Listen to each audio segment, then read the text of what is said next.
求观音，拜观音，不如自己做观世音；求财神，拜财神，不如自己做财神爷。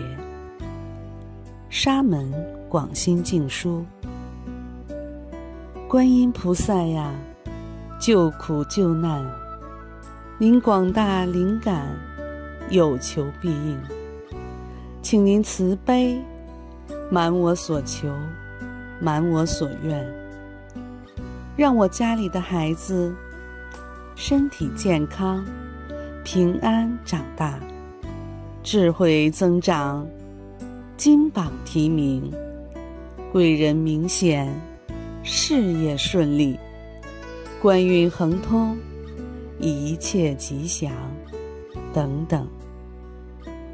你们看看，很多人拜一个水果，结果求了差不多10几样愿望，观音菩萨看了都要无奈地笑。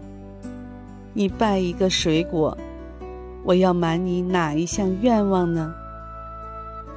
拿贡品来跟佛菩萨求愿，好像在跟菩萨谈条件似的。修行人如果像这样的话，就很失败了。求观音，拜观音，不如自己做观世音。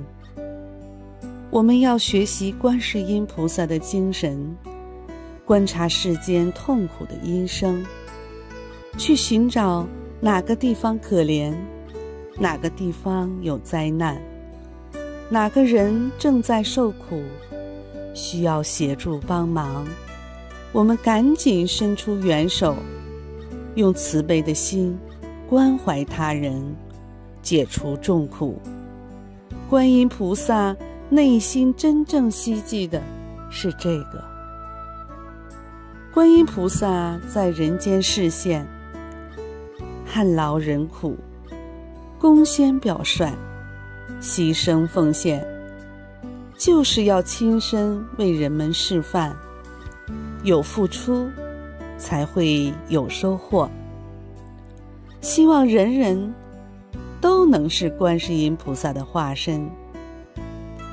但是很多人向观音菩萨求愿，却从来没有学习观音菩萨的慈悲精神与行为，悭贪而不布施，计较而无包容，见人苦却置身度外。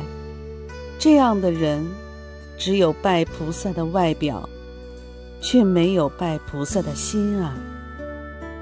这样怎么会与菩萨的心相应呢？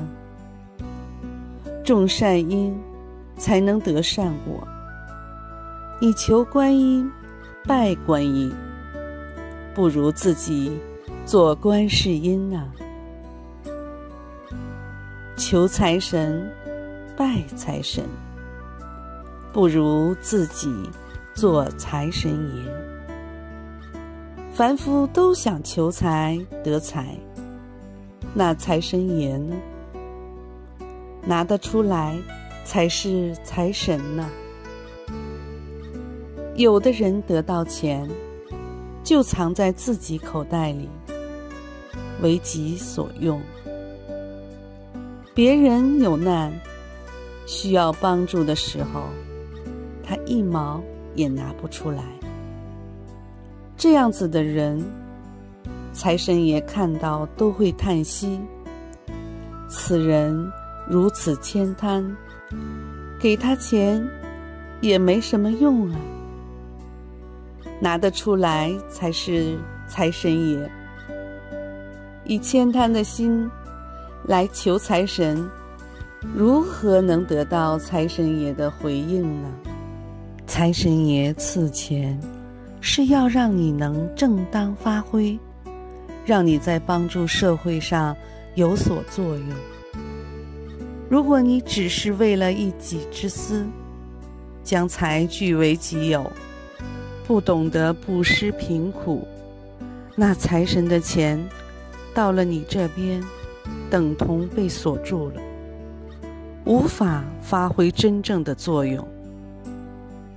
所以钱要能拿得出来，你求财神、拜财神，不如自己做财神爷啊！